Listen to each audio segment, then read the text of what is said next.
Welcome in, Avij of Avij Gaming here with my next episode of Remnant2. If you like what you see, make sure to click that like, subscribe, and notify bell so you'll always know when the next video drops. New episodes are dropping weekly. Last episode, I found my way to the root nexus, and after many deaths, I was victorious. Now to have a long conversation with the creature we freed last episode. You alright? Am I? Is this real? Or has insensate madness claimed me? Paxaltech. I have not tasted air unmixed with the foul humors of the tangle in an age's age, nor dared I dream that I ever might again, much less feel the soft touch of good soil beneath my hooves, or the kiss of the wind on my free fur. Faithless, faithless have I been, and yet Paxaltech came, with war in its right hand, and temperance in its left. The Paxaltech came, and I am saved. Two-handed warrior. It has my allegiance, whatever may come.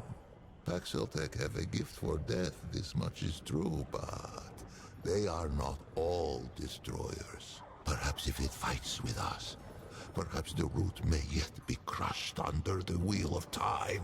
Take this, though it be a relic of we lamer, stewards of death. Wield it in defense of life. New trait, rugged. Nice. Thanks. No thanks is needed, for I owe it a debt unpayable. I think I shall linger here a while yet. Many are those who fell on these blood-soaked steps. No, some are now naught but bones. They each deserve the funerary rites of royalty. These I shall endeavor to complete with whatever time is left to me. If its road should ever wind this way again, grace me with a visit. There are yet tales of Yesha, I might tell it, if it cares to hear them shared. I wouldn't mind hearing a tale or two now, if you're not too tired. On the contrary, it has been ages since I felt so very much alive.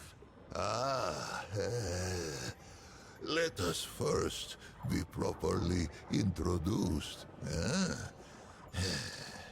Once I was called Licht, foremost of the Lemir, high priest of the dead. How I gloried in that title. Would that I had known the irony. What exactly is a Lemir? A funerary priest of the deathless, the highborn, one who wraps the powerful in glory, and a Muslim who seals the secrets of the eternal empress with sweet seed oil and with night sap. We guarded the flesh of the great and sought their resurrection. Among these trusted sacred pan, I was the utmost. I relished the favor of her permanence. More fool I. Priest of the dead. For many epochs, the highborn did not fear the flow of time, for the fruit of the Thane tree kept it at bay. But there are other ways to die. Misadventure. The Eternal Empress dreamed of defeating this final terminus. If life could be taken, could it not be given back? The flesh was preserved against that question's answer. This was the province of the Lemir. But let us start at the beginning. Much would I have it know. And to know all, it must know what is first. Would it hear the history of the pan? Anything to help me understand this place? In the time before time, the Pan lived in the place that was. It is said that there came a great plague that ravaged the land so that the fields were seeded only with the bones of the dead and yielded only the cries of the bereft. With his flock drowning in woe, the leader of the Pan held forth a great decree. 100 ships were built to hold 10,000 souls, with their god of many faces cutting the waves before them. The Pan that were ventured across the Vilkmarza, the dark sea, through the long night. The Vaughn's prayed and the Red Widows wept, for no one knew if the dark sea had a far shore.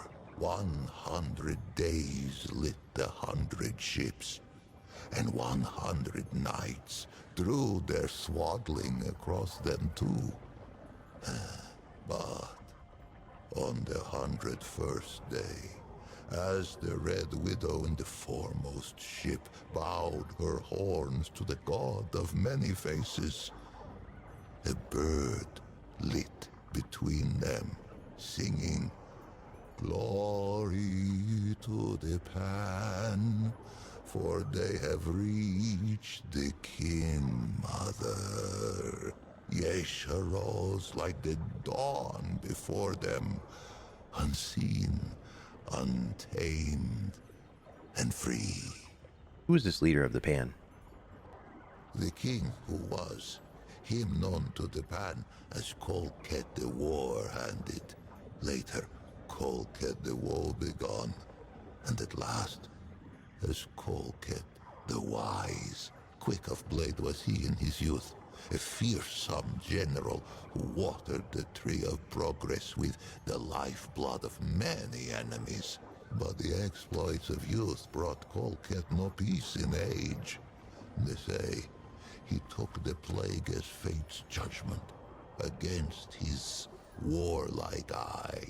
Fate offered a choice: flee the land of his fathers, or end his line as the king of death.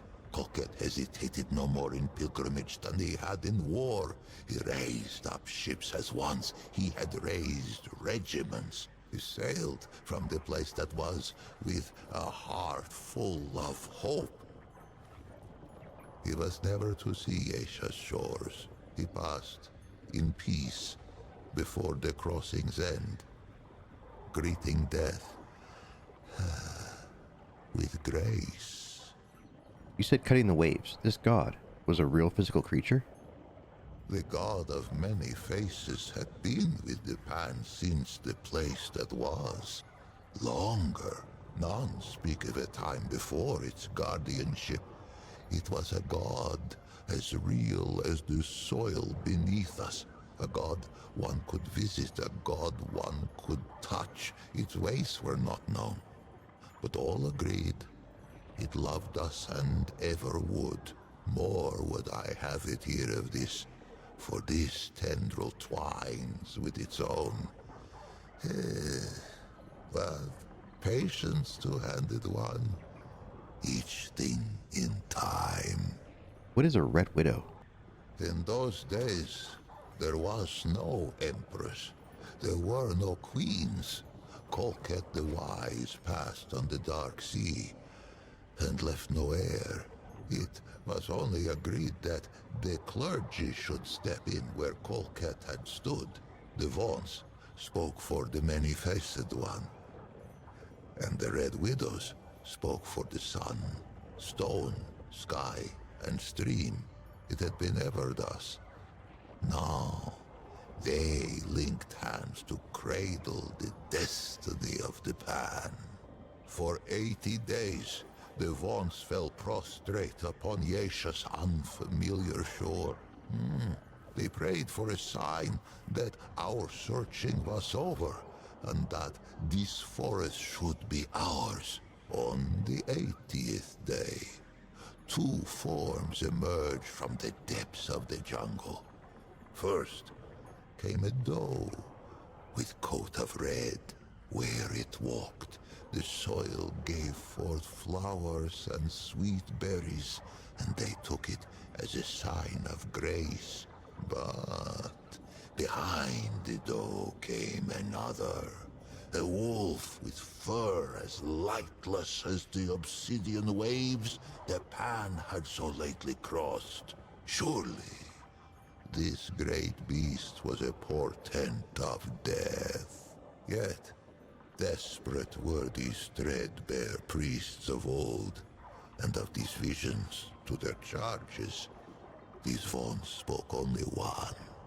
They spoke of the doe. And why not? The doe fills all who glimpse it with a spirit of hope and a sense of growth. It leaps among the shrub and bramble even now, even with Yesha sundered by the root. There are those who think it more than a spirit, a god in waiting. These call themselves the children of the Red Doe. They hid the wolf? Those who glimpse the doe often glimpse the wolf, for the latter seems compelled to pursue the former. To hear those early Vaughns tell it would be to hear of many different wolves in pursuit, and only one doe. A simple deception, but a far-reaching one. Modern Pan know the truth. What must it be to spend an eternity chasing that which one might catch but may not kill? For the wolf and the doe have often met, antler and tooth, hoof and claw.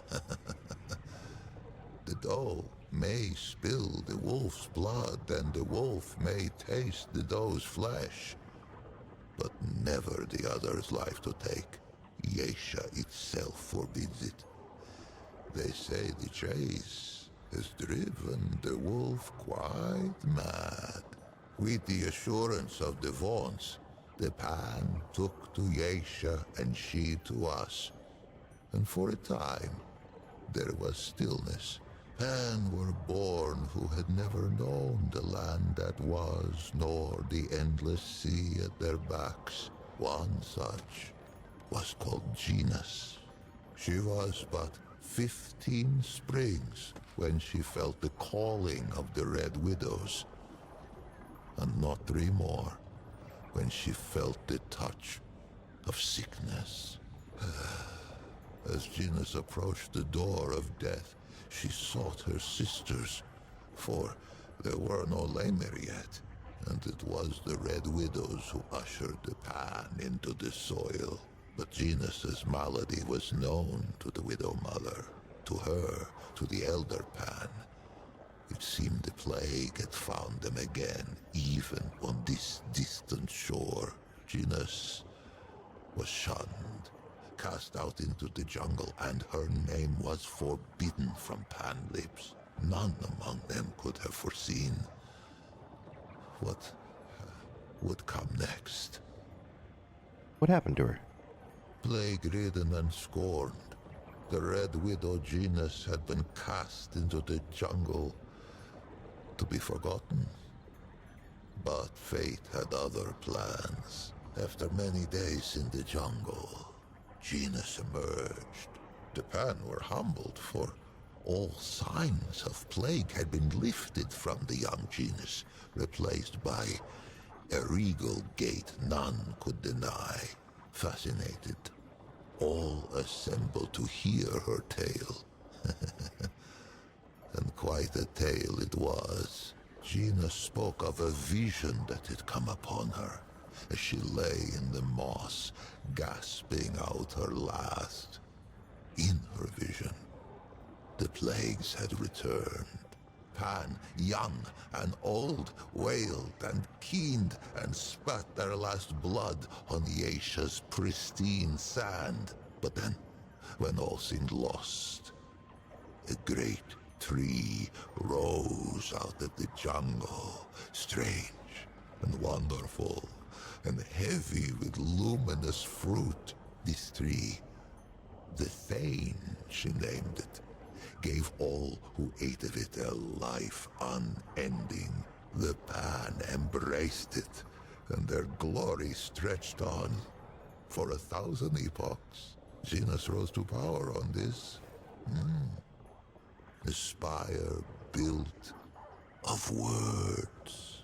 Venus rose to power? How? By spreading her message of doom and salvation. The Red Widows were easy converts, inclined to believe their sister, and eager to spread her vision to all the Pan. In time, they held more sway than even the Vaughns. It was a great shift. It would not be the last. Among the Red Widows, Genus was quickly elevated to Widow Mother. The crops flourished, and the villages spread. The jungle receded from the shore. Was she really sick in the first place? It is difficult to say.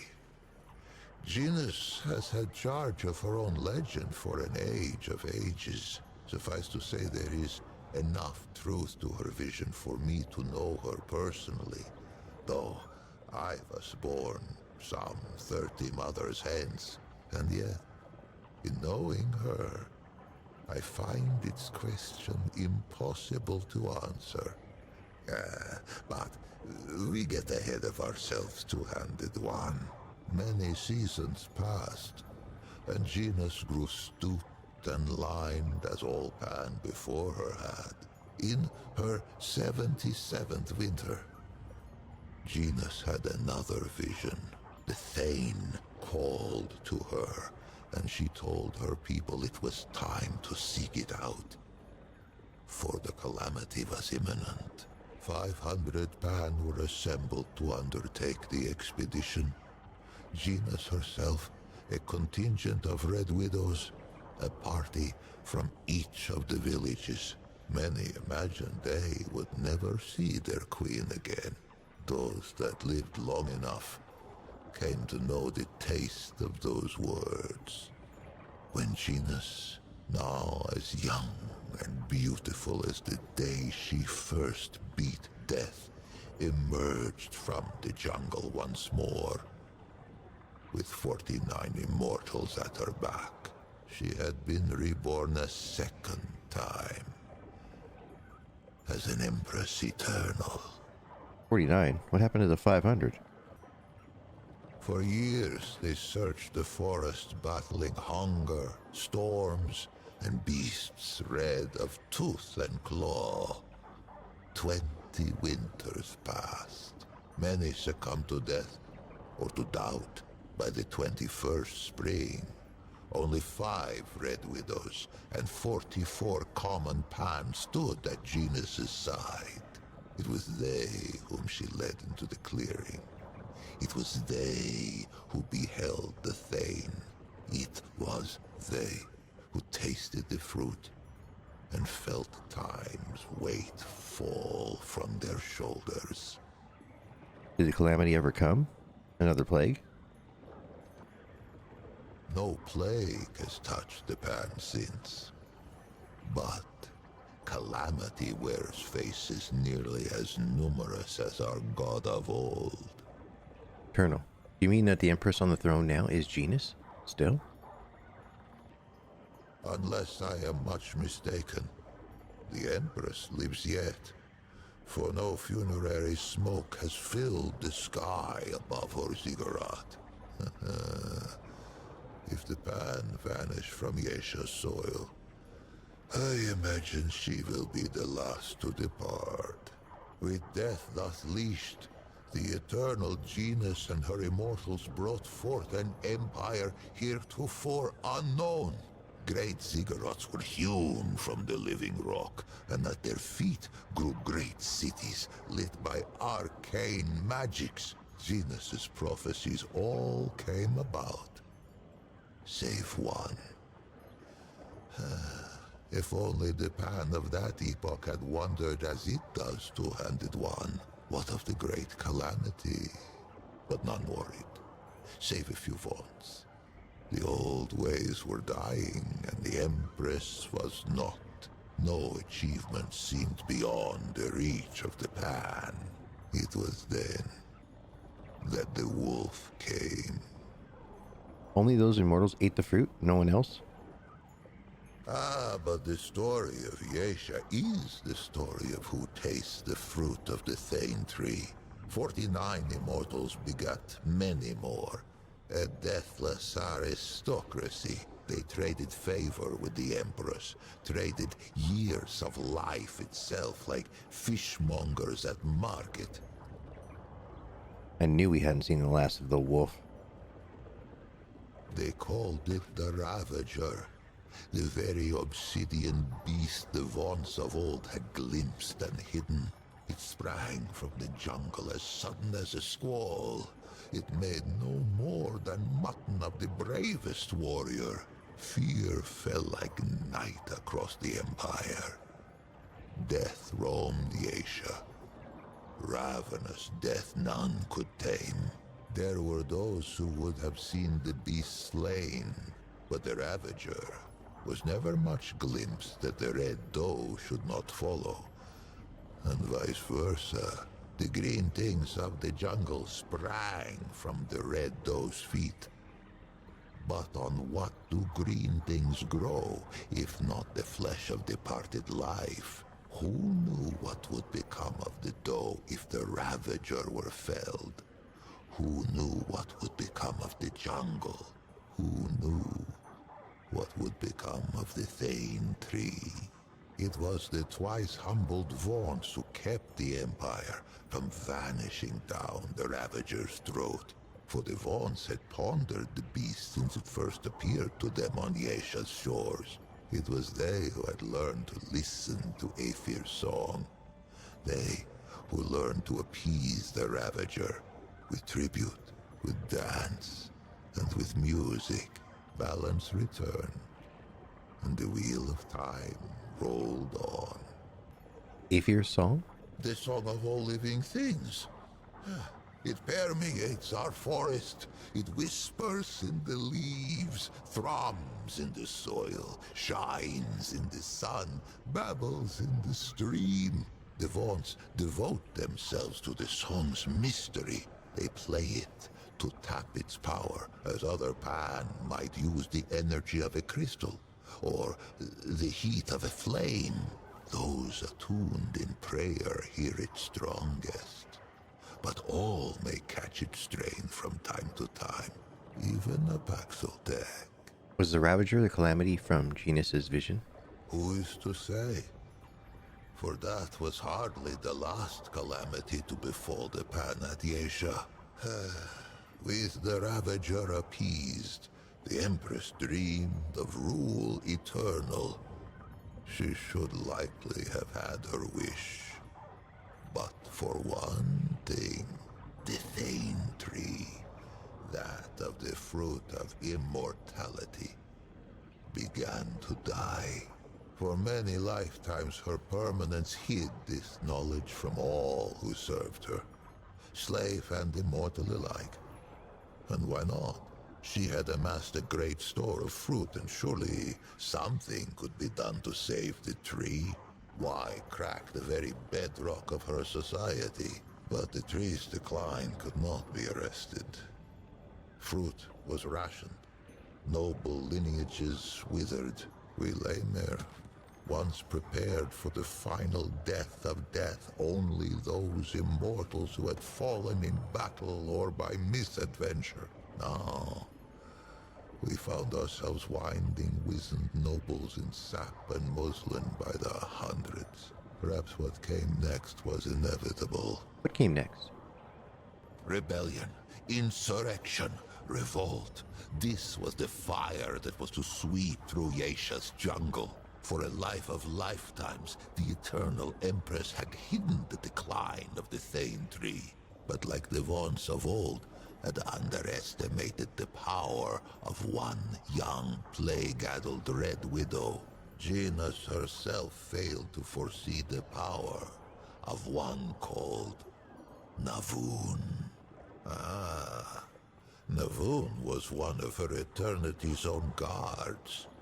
How she learned of the rot at the roots of the Thane tree, I cannot say. I know only that she had no taste for the Empress's deceptions. Navoon fled the ziggurat and spread the news far and wide.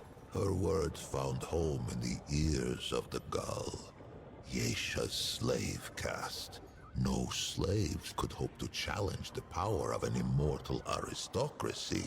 But what about a nobility in disarray? One where the great and powerful would soon fight for scraps of fruit like bare-ribbed dogs. They rose, first singly, then in a tidal wave. The Empress found herself at war. Perhaps she might have won, if not for the Destroyer. What destroyer? It bridled when I called it God-murderer. Surprised I am that it should know so little of the deep track its kind have trekked across our soil. Let us walk those prints now, that it should be enlightened. Navoon was a guard? Ever was Gina served by the Red Widows. She was still Widow Mother. Is still, if such a thing has any meaning now. Some among the widow's ranks forswore tenderness, and became instead her permanence's highest guard. Gina's herself had been the lowest widow in her order, and she had turned Pan society inside out. How fitting, then, that the last and least of her own widow guard should become her greatest adversary. It has heard of Yesha civil war, of slave with blade of hoe to neck of noble, and noble with point of sword to belly of slave. Into that tempest walked one of its kind, Paxotech. I cannot say why, though perhaps it might someday tell me from whence. Whatever its motive, hither came the Destroyer, even as the Pan turned their ravenous gaze toward the fruit of immortality. Our god of many faces remained satisfied with the scant worship of the vaunts and the commoners. It was an ever-present comfort. A guardian we scarcely thought of. The Destroyer, Paxotech, oh yes, its kind, drove its blade into the pure heart of our guardian. We knew not that it was the god of many faces who kept the root from this world. But in death, many faces' absence was soon felt. In a world already torn by war, where caste let blood of caste, there came reports of some new woe. Travelers spoke of twisted horrors on the road, but we, who relished in the weight of this wall, only scoffed. Who knew that the very air could rip, that the world itself could tear and spill like a wineskin under hoof? Oh, how we fought, priest and prince and pauper, side by side, our world's lifeblood drizzling through our fingers as we clutched at the hanging tatters of Yesha's slit throat. Most perished, and I became enmeshed. I thought our tale told, our race run, and yet, among the Pan there is a saying. Why just ask the Rin? Rin? I gave the impression perhaps that Yesha was uninhabited at the arrival of the Pan, save for the doe, the wolf, the birds, and the beasts. This is not so. The Rin slink Yesha's canopy on leathery wings. Perhaps they once thought to defend their forest. But Lash and Lure put that to rest. Lash, in that no Rin could hope to withstand the onslaught of energy we Pan have learned to draw from Yesha's native crystal. The Flying Ones have no talent for crystal craft. Lure, in that under normal circumstances, Rin eggs reach maturity only with great difficulty. I know not who first discovered the potential for symbiosis between our species. Only that it is a whimsical god indeed who sends the most precious resource one kind could hope to acquire out the hind end of the other. What's the saying? As sure as there is iron in the soil of Yesha, there is irony. It was a pad-footed Paxeltech who slew our guardian and brought the root. Would it be so strange to see a Paxeltech drive them from our shores? Perhaps. Perhaps as with Genus and the Voon. The strangeness is the point. It has done me a service unpayable. No reward can suffice. But perhaps, if it cannot be rewarded, it can be equipped. Colket brought war, then wisdom. Its forebears brought the root, but its wisdom stayed the flames, that I might live beyond the hated knot. Take this now, as a token of my gratitude. Hey, a new amulet. Are you certain this must be very important to the Pan? The Pan must put their faith in action and belief, not weapons and walls. I forever owe it thanks, as shall the many souls scattered on these steps. To them I must tend. Be well, two-handed warrior. Be strange fate's agent.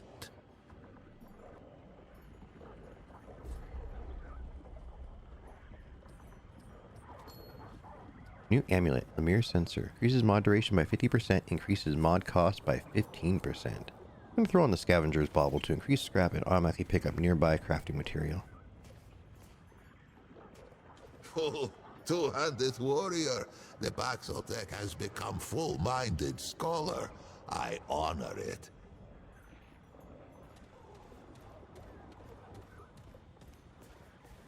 Let's grab this loot laying around.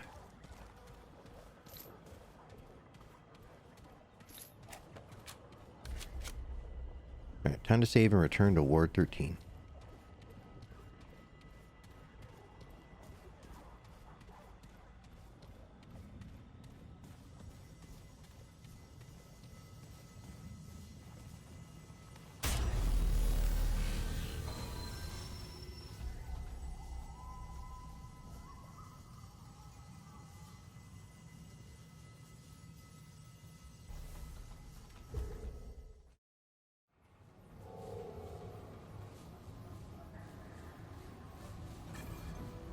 Let's see if I can do any upgrading.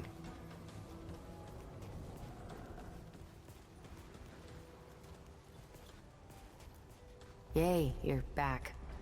Can you craft something for me? What did you bring me? Sadly, nothing for her. Uh-huh, okay. How about with rigs? What can I do for you? I'd like to upgrade my equipment.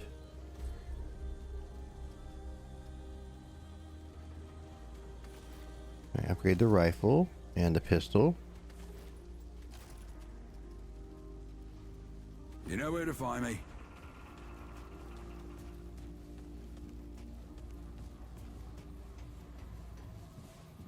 Oops.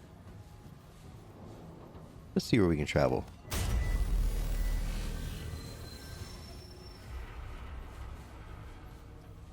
Karakuri Nest has a primary objective over it. Let me head there and see what I can find. Still searching for the abomination and the one of many.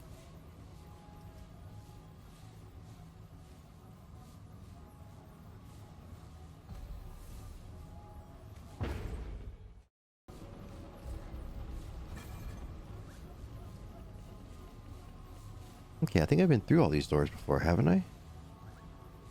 It's easy to get lost here.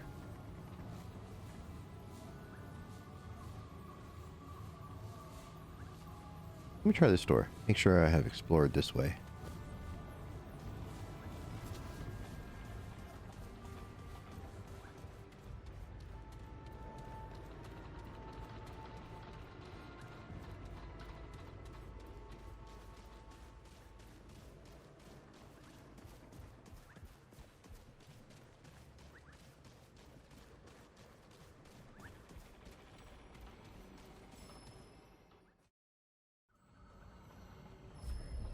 Okay, the expanding glade.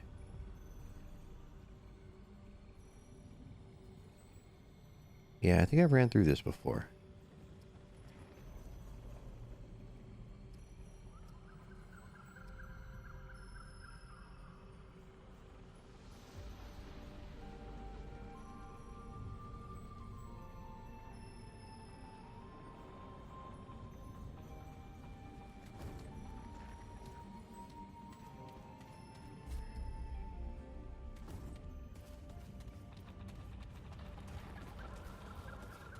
This area looks familiar.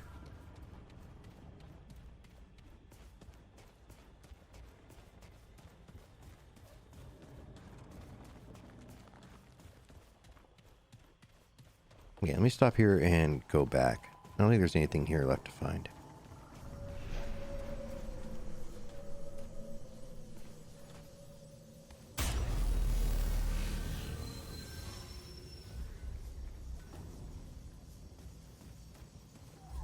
Okay, the exit's over there.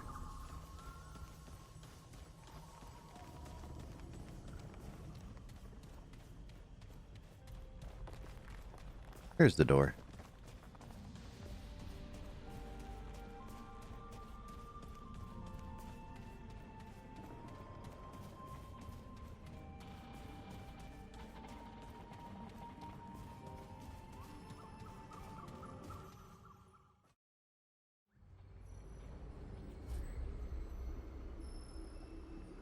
Oh, hey, looks to be an area over here to explore.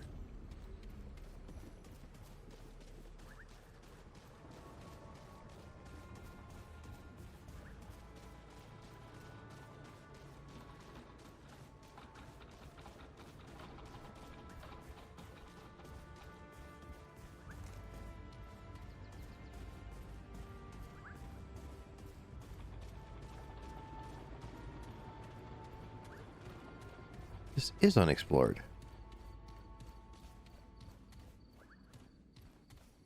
And another door.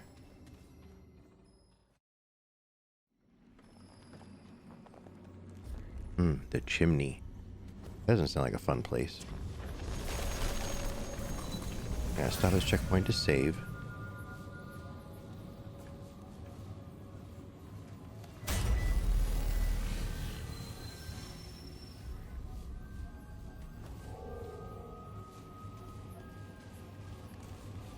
Looks like they're sleeping. Got him. Got him.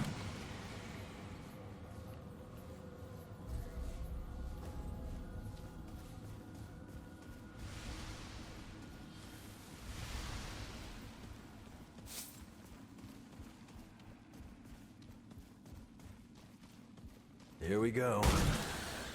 Got him.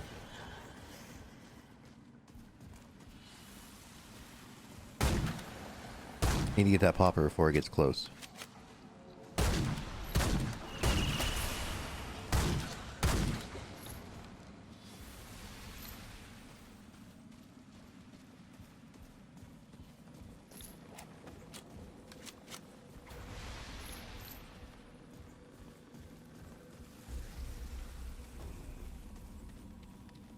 Anything up here?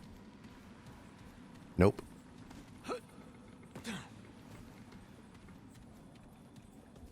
This place is dark and creepy. At least they don't seem to be active until I attack or get too close.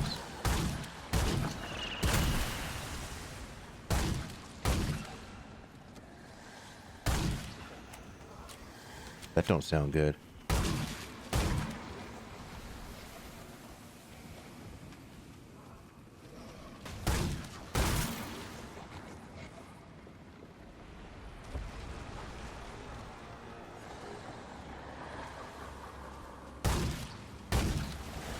Pop. There's a couple of them.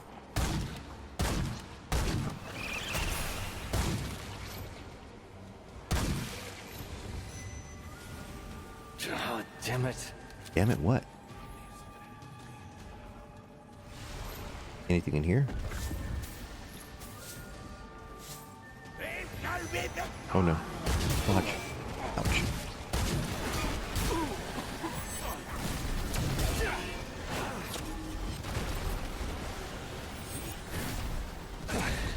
I'm in trouble. I'm in trouble. Heal.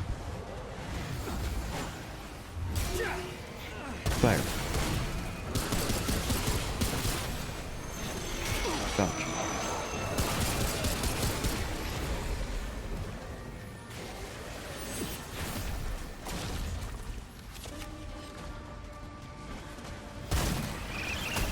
Hunter's mark. Oh no. Uh oh, not good. Rip.